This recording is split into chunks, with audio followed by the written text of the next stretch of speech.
the Workforce Connections podcast, where we discuss workforce development in Southern Nevada. Here's your host. Hi, and welcome to the WC podcast. Today, we have a very special guest. Only a handful of people have come back for a second session with us. And today, I'm glad to welcome my friend Hector Fernandez, Chief Executive Officer at IGT, one of the world's leading gaming technology companies. Hector, welcome back. We're excited to have you. Thank you. Thank you for letting me come back a second time. I feel very honored. Well, we have a lot to talk about. This is a big job. I know there was a whole year transition in between that we want to catch up on. So let's start with the obvious question. The last time we talked, you were running Aristocrat, and now you're leading IGT. So what was going through your mind when this opportunity, I know this big job came along, and what ultimately convinced you to make the move? Look, it was a really tough decision. I'm a very data-driven person by background, and so I made a list. What are all the pros and cons of staying at Aristocrat or taking kind of this opportunity that came out of nowhere? And ultimately, we made it a family decision. So my kids are old enough now; they're teenagers. We kind of talked about, hey, this is the opportunity. These are the potential risks. These are the potential upsides. And I remember one of the things that really stuck with me was my daughter said, "Hey, Dad, you always tell us to bet on ourselves. This feels like the right opportunity to bet on yourself." And so in hard days, days where maybe everything doesn't go as planned, I always think about Sophia and think about, she told me to bet on myself. I'm betting on myself. I'm going to work on the things that I can control, and the things that I can't, I'm just going to let them go. That's so awesome. And when you were outside, I know you had a perspective of your competitors. But when you got there on day one to IGT, what struck you, what stood out to you about their culture, the people that maybe you weren't aware of having that outside perspective? Yeah, look, if you look at the history of IGT IGT was founded in 1979, which is an interesting fact because it's the year I was born too. Wow. And so there was an element of kind of like fate, if you will. If you look at the history of IGT, it used to be the number one player in the industry. And it used to be so dominant, particularly in the state of Nevada. IGT was founded out of Reno and is the only three of the major companies that's still based out of Nevada. We're Las Vegas based now. And I remember thinking like they had amazing product, amazing math models, some very talented individuals, but they had lost their way. They really had. You looked at the kind of the last 7-8 years, Aristocrat had really taken the dominant position over everybody in the industry. But I looked at it and thought about the city. And one of the things I did in my year off is I went to this city in Turkey called the city of Ephesus. And the city of Ephesus was the Eastern Roman Empire capital, thousands of years ago. And when I went to the city of Ephesus, I looked and it's all in ruins. Wow. But you can kind of see where the beauty of it stood. And at the location, they have this museum where you can experience the city of Ephesus in 3D. And you can walk through the streets and look at what it used to look like. The beauty, the grandeur, the dominance. And I looked at IGT a little bit like the city of Ephesus. It used to be so dominant. It used to be so successful, but it lost its way. And it needed a kind of a reset moment. The biggest surprise to me, quite frankly, was that a lot of the people that had been there, that had taken them to number one, were still there. But they had almost lost that desire, that willingness to be number one. To be number one, you have to wake up every single day and say, you got to do the hard things. You got to do the things that nobody else wants to do. And I thought about that in the city of Ephesus. And so my very first town hall, one of the things that I told the team is, we're going to climb this mountain. We're going to retake our rightful position to being number one. But it's going to take time, and it's going to take effort, and it's going to take a lot of sacrifice. And so that was an important message that we kind of started from that day one. The other thing I told the team was, this is a brand new novel. We haven't written the book. We're going to write it together. I'm not walking in here with a prescribed things. We're going to go do these things. We're going to work on this together and figure out how do we get back to number one. And look, in my career, I've worked for a lot of organizations that have been number one. I've worked for organizations that had lost its way. I can tell you the best part about it is always the journey. You never remember the destination. You kind of, when you look back at your career and you look back at your life, you think back of the hard moments. And that's what I was all about. And that's really what attracted me to this, was I really wanted to be part of the journey of bringing IGT back to prominence and being number one, kind of like the city of Ephesus. What a wonderful story about Ephesus, Hector. Whenever a new CEO takes the helm of a company or organization, half the people are wondering what's going to change. The other half are saying, I hope this stays the same. How do you approach that balance? You've done it a couple of times now as an incoming CEO. Yeah, I mean, I think it was really important in that very first day to establish exactly what we were going to do. So obviously I had the benefit of spending a year of not working. So while I got to go to cool places like Ephesus, I also spent a lot of time thinking about what does IGT need to bring it back to its prominence. Obviously couldn't compete, but like I always talk about, I could still use my brain. And so for that year, I spent a lot of time doing research, a lot of time looking back in history, and I came up with a very simple strategy, which is called the 5 C's. And it's in their order of priority. So culture, capabilities, content, commercialization, cash flow creation. And it was really important to come up with a very simple strategy that we would repeat all the time. I didn't build any slides. It was just these concepts that we talked about. So in the very, very first town hall, I rolled out the 5C strategy. And it's something that we talk about every single day. We've created scorecards for ourselves. We measure ourselves on how we're doing. I repeat it every single place I go. I talk about it publicly because I think a lot of organizations worry that their strategy needs to be some big secret. The problem becomes if your strategy is a big secret, it tends to be a big secret to the entire organization. One of the cool moments for me was I was in Reno a few months ago, and the team had taken the 5C strategies and made posters and put them all around the manufacturing facility. Wow. And it was a very good moment for me to remind myself, like, simplicity is so important. It's about relentless execution. The strategy is very simple. It's not foreign to our competitors. I talk about it publicly all the time. The differentiation and turning IGT back is about relentless execution. And that people have to believe that the strategy is the right one. So if you think about the very first C, culture, I believe culture is by far the most important thing in an organization. People either love working there or they don't. And at the end of the day, people work for people. They don't work for companies. They work for people. And so one of the things that, and we're behind, we're not there yet, is how do we build a world-class culture? A culture where people are happy to come to work. They're happy to talk about it with their family members. A culture that's based on meritocracy. So people are rewarded by outcomes and not by who you know. Too much in corporate America, it's about who you know. It's about kind of the conversations behind closed doors and all of that. And so we're working really hard to really, truly create a meritocracy. That's awesome. Hector, the industry has evolved dramatically over the last few years. Today, I hear talk about enhanced customer loyalty, digital experiences, cashless gaming, data analytics, and artificial intelligence. From your perspective, what are the trends that are shaping the future of gaming? It's an interesting thing. Every time you go to G2E, there is whatever the latest, whether it's technological advancement or the latest tool or the latest concept. One of my greatest business idols is Warren Buffett. And Warren believed in a very simple thing, which is the world doesn't change that quickly. And you have to stick to the core fundamentals, the core of your business to be successful. If you look at some of the investments that Warren has made as people have pivoted away from railroads is one of my favorite examples. Warren bought a railroad. Wow. And the premise was very simple.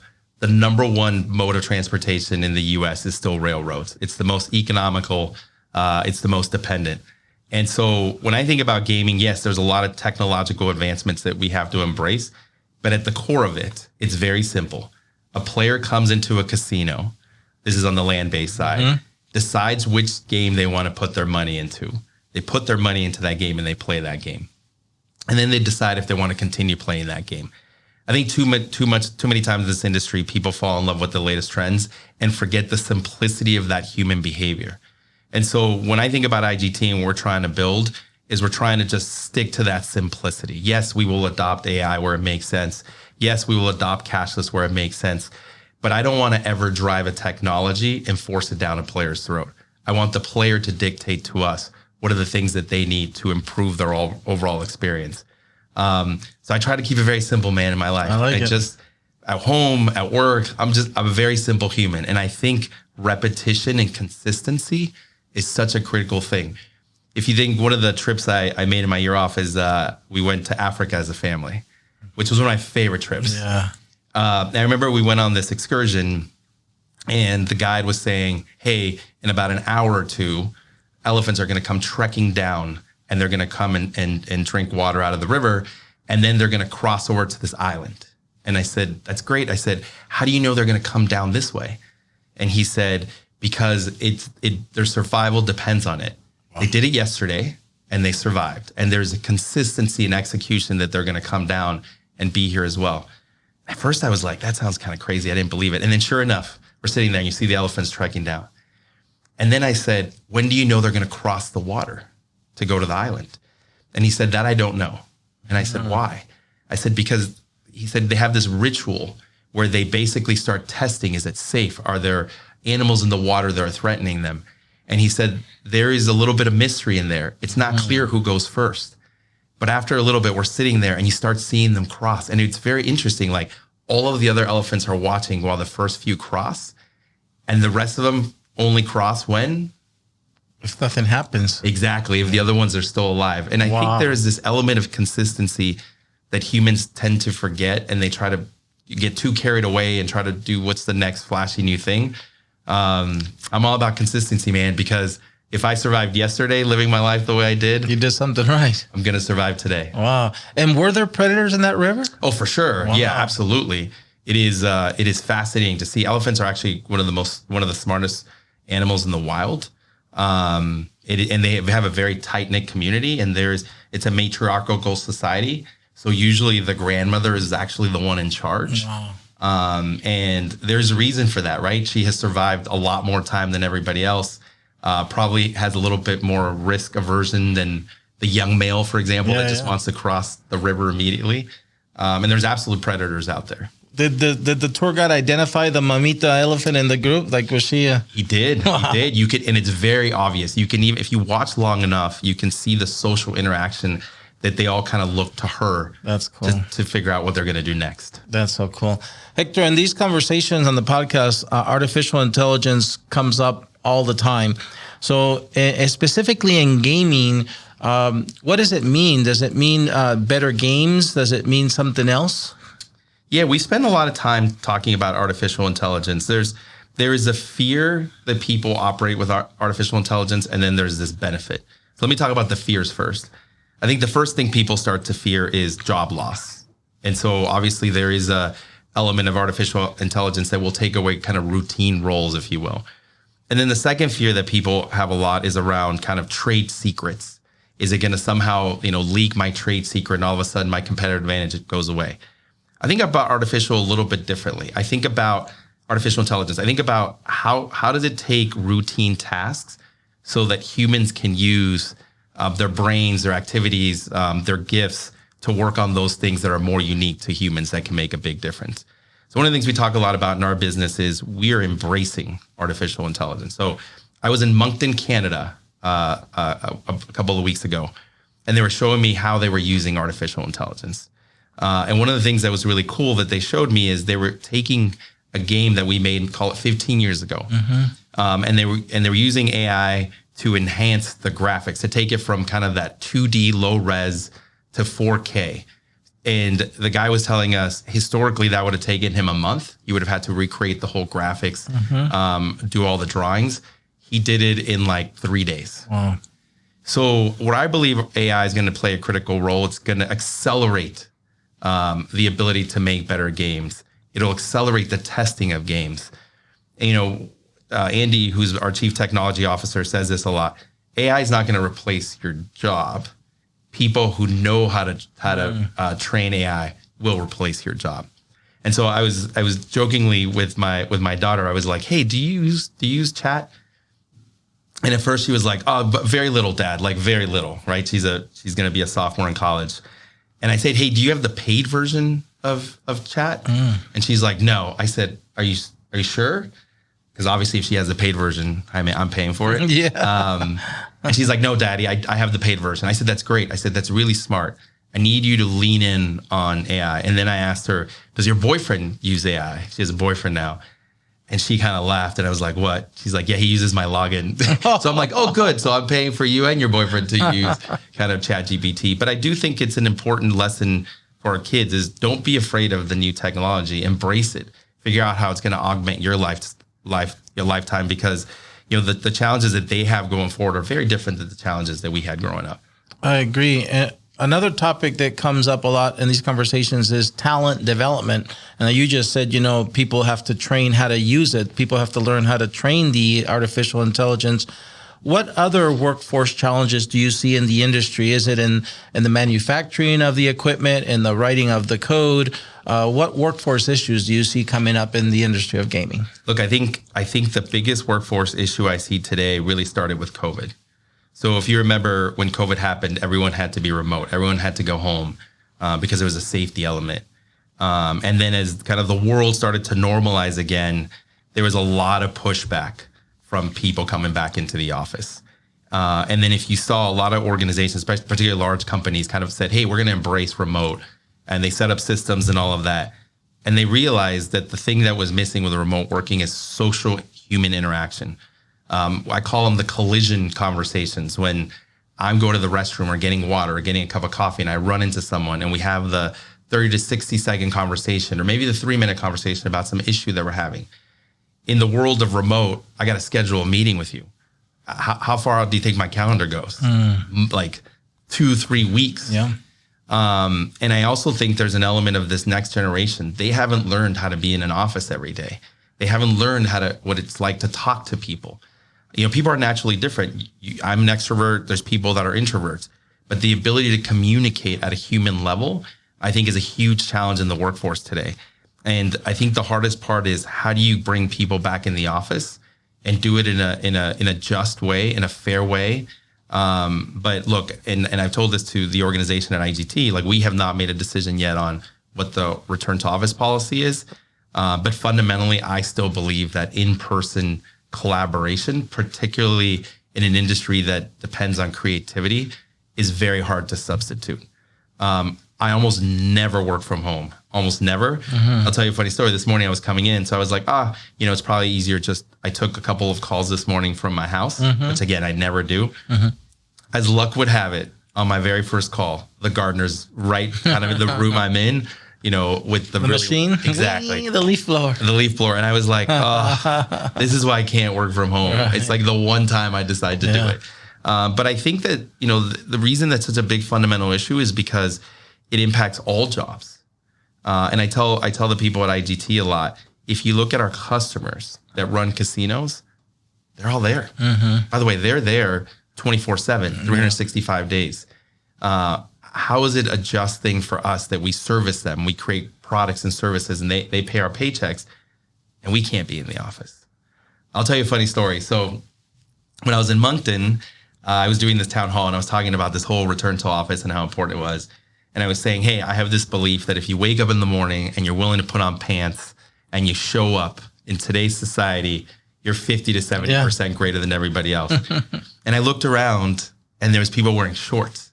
Moncton, Canada, Eastern Canada, very cold. It's in the summer. And I said, I used to think that you had to put on pants, but I'll take shorts. Yeah. And the very next day, I was getting ready in the morning to go to work, and I had talked to my chief of staff, and she's like, you have to wear shorts tomorrow. And I was like, I've never worn shorts to work ever in my whole life.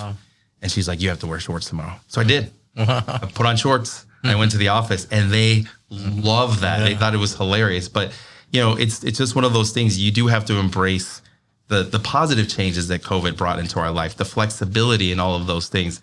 But you can't forget that the elephants still trek down the same trail down to the river. And the reason they're going to do that tomorrow is because they survived today. Yeah, I won't forget the elephant story now. You've traveled all over the world. You've seen many places. You've also seen different kind of organizations and business models.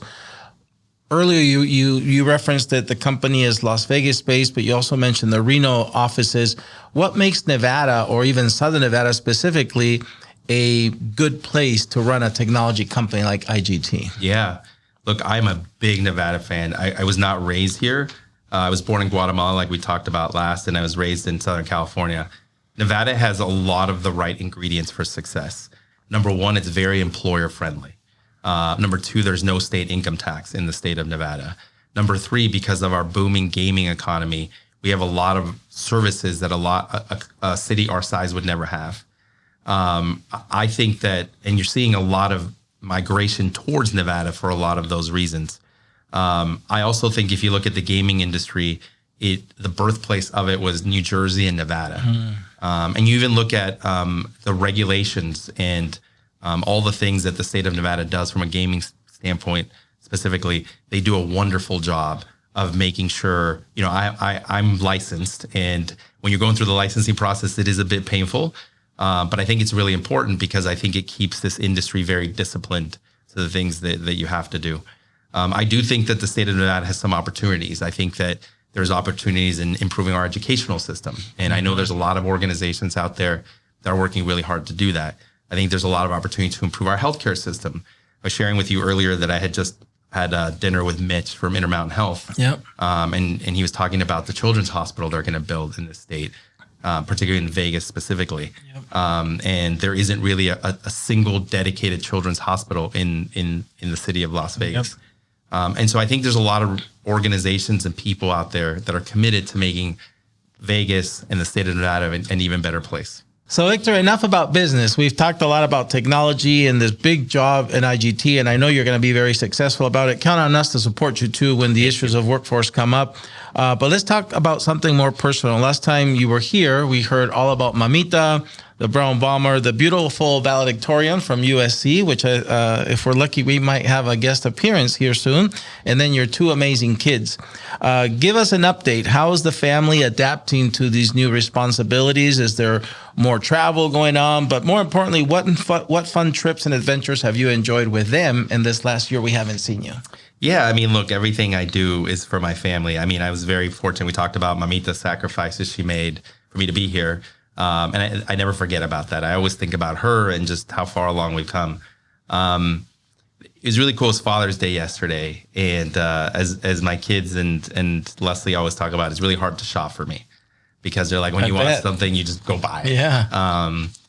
And they got me a gift that I almost brought it in, but I probably would have needed the tissue box. So they made me this gift. I don't know if you've heard of these books called like Who Is like LeBron James, Who Is Abraham Lincoln, and they're meant to be kind of these stories for like elementary kid students. Wow. With like art and stuff, and to try to ingrain some history in a fun way.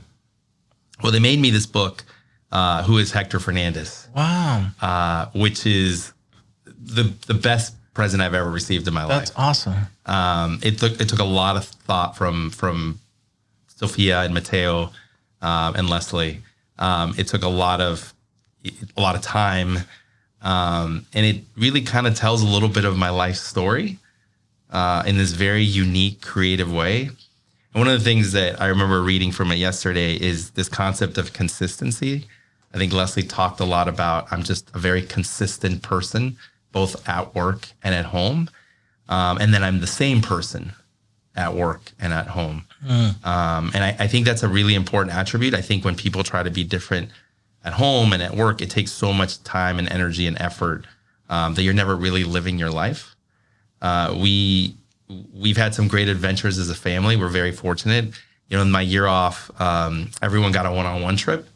And it was probably the best part of the year off. And it started off with Sophia and I went to Thailand, just one-on-one. Which That's awesome. Very rare in your life. You're going to spend, individual time with one of your kids. Yes. Sophia's very adventurous and very fun. So we did a lot of things that probably I'm not as excited about, zip lining and jet skiing. And she's very adventurous.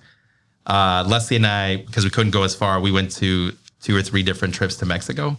Nice. And the highlight of that trip, we went to Mexico City and watched Shakira live with 100,000 people. That's awesome. That was pretty cool. At Azteca Stadium, or? Yep, in Mexico City, in DF. Then Mateo and I went to Korea one-on-one.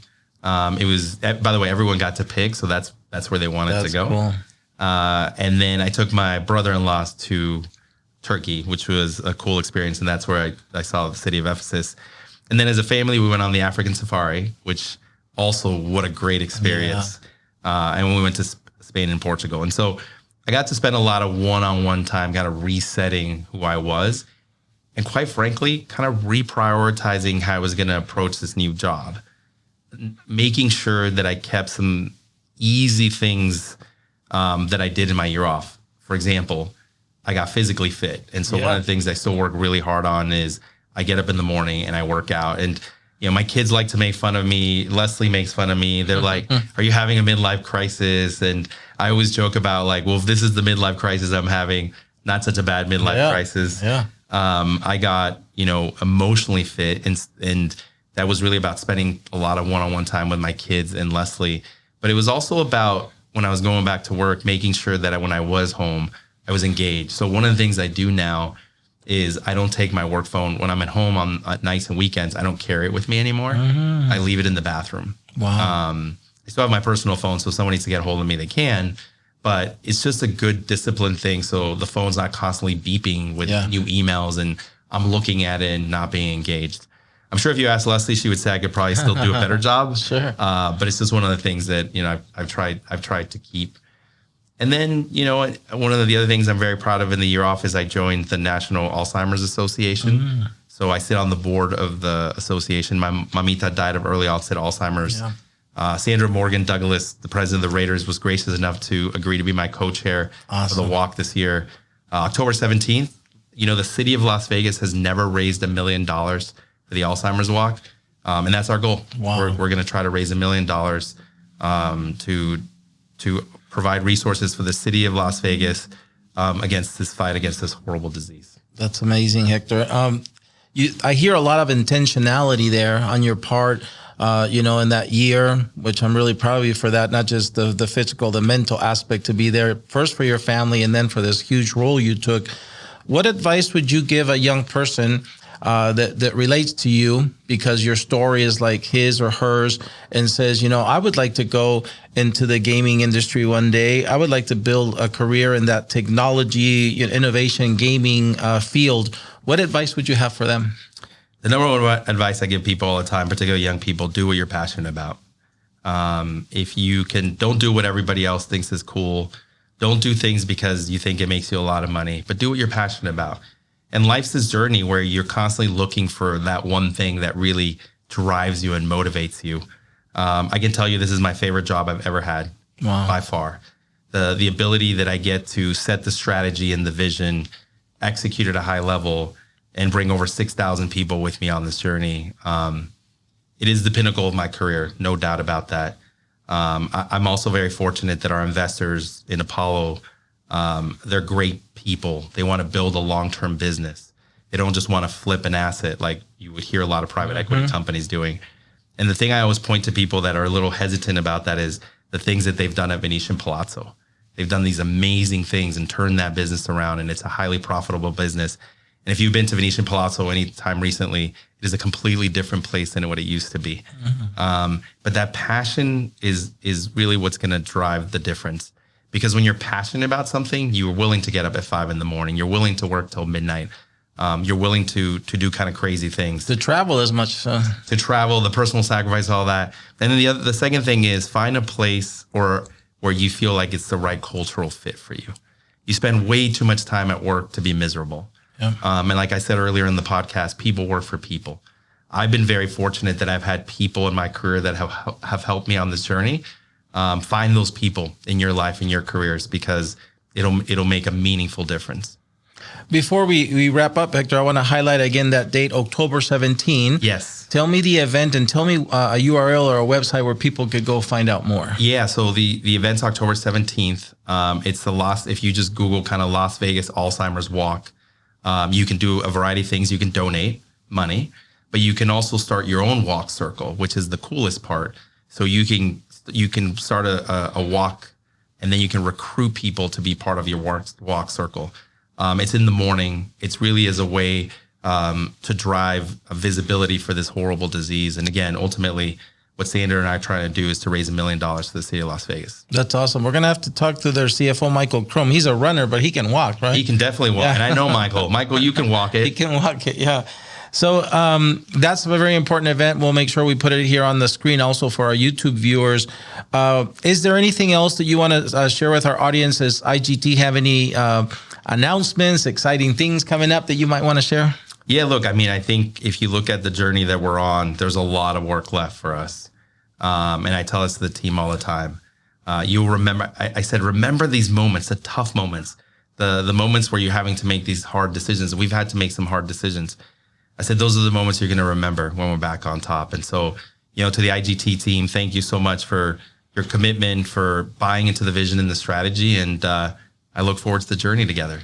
Hector, it's been so good to see you. I know earlier you said, it took 2-3 weeks because your calendar, it took us 2 months because your calendar is that busy, but we appreciate you. Again, I'm so certain that you are going to accomplish all those goals you mentioned today for IGT. They're lucky to have you. And we'll have you back to talk about when you get there and celebrate that. I love it. So good to see you, my friend. Appreciate it. Appreciate you. Well, that's it for another episode of the WC Podcast. We want to thank all the folks behind the scenes who make this happen, and we hope to see you at a future one. Until then, stay safe. Thank you for staying over to our bonus segment, and we have a guest here. This is the first time that she's appeared like magic. Welcome, Leslie. Thanks for having me. Yeah, this is the beautiful USC valedictorian you told me all about, huh? Yes. So you brought her as reinforcement. She drove me. Very good. Well, our new segment, Hector, is called In the Hot Seat. And so we're going to start with a segment. This is family edition, of course, and we're going to start with him or her. Show me your paddles, and they beach. Yep, him or her. So I'm going to ask a few questions and see if you guys are in tune on the same page. Let's start with, who is the morning person? Very good. Who is the night owl? Neither one of us. Both are early. All right. Neither of us. Who owns the remote control? Okay. She can't operate it. True. Who is the better cook? Oh, good one. Who is more frugal? I think I know this one. Oh, wow, I was wrong. Who is tidier around the house? Who picks the gifts for the kids? Who is the better storyteller? Who is more likely to get lost without GPS? For sure. And who is better at social media? All right. Very good. You guys did great. 100%. Yeah. Congrats. Woo-hoo. Okay. The next segment is called True or False. Show me your paddles. Yes, we are ready to go. So I'm going to ask you a question, Hector, and then she gets to tell me if your answer is true or false. Are you ready, Hector? So do I put it up too? No. You just answer this question for me. Okay. Oh. What is Leslie's favorite color? I was talking about this. I want to go purple. False. What is your favorite color? Blue. Blue. That was my second choice. Pink is my second favorite. Oh. Purple's not on the list. All right. Leslie, what is Hector's favorite musical genre? Oh, ooh, this one's hard too. Probably Latin music. It's true. Good job. Bad Bunny. Hector, what is Leslie's favorite animal? Elephant. It's true. Leslie, what is Hector's favorite food? I'm gonna go with carne asada. All right. You guys are moving now. Hector, what is Leslie's favorite movie? I'm going to go with Good Will Hunting. Okay, I'm gonna say All that's right. true. His top. Very It was our good. first date. There's a story behind it. All right. Leslie, Hector's favorite place to go with you? Ooh, like on vacation? I'm gonna say Puerto Vallarta. That's true. Hector, what is Leslie's favorite holiday? Christmas. True. Leslie, Hector's favorite college sports team? College sports team. Oh, okay. I'm gonna go out on a limb and say Vanderbilt. I'm going to say false. Oh, who is it? It's USC. I thought maybe I was debating. Hector, Leslie's favorite vacation destination? Oh, her favorite vacation destination. I'm going to go Europe, Paris. Yeah, that's probably True. Very good. And Leslie, Hector's favorite professional sports team? Los Angeles Lakers. All right. Redemption. Very good. You guys made it through true or false. Are you ready for the last segment? Yes. It's called Finish the Sentence. Hector, I'm going to start with you. Your favorite gift you've received from Leslie is? The book that she just made me for Father's Day. Who is Hector Fernandez? Yes. That's so cool. Leslie, your favorite gift you've received from Hector anytime, anywhere is? Oh, okay. When he was in Ephesus, he brought me back sand from the Virgin Mary's house. So cool. Wow. Hector, This is the next sentence. Your children make you proud because... They are hard workers. Leslie, your children make you proud because... They are good human beings. Hector, 3 words that describe your beautiful wife, Leslie, are... Smart, compassionate, loyal. I couldn't agree more. Leslie, your turn. 3 words that describe Hector are... He's hardworking. He's super fun. And he's a humble, loving guy. Very good. And Hector, hanging out here with us today was... Exciting. Leslie, hanging out here at Workforce Connections was... Amazing.